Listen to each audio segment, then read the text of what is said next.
pag-inom. Bakit po kayo bumili ng bitter herbs at saka ng Activate C? Para kanino po yan?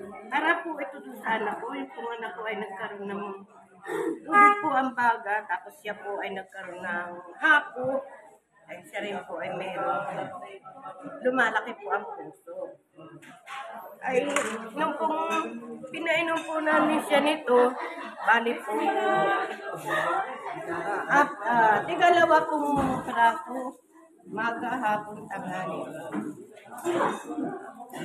Pagdating po nung 3 araw po siyang nainom, ay malaki pa yung pinagbago niya. Siya po ay, yung pong kanyang hapo ay medyo nawala na po.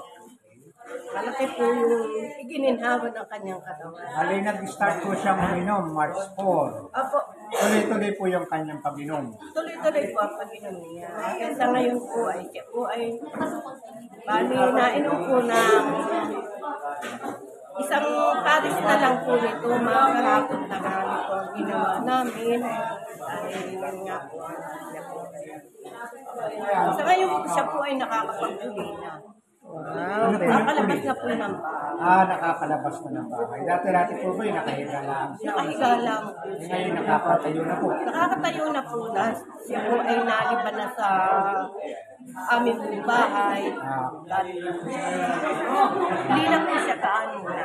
Hindi na po sa akin. Tuloy niyo lamang po. Maraming salamat po. Thank you so much po ha. Salamat po. Okay.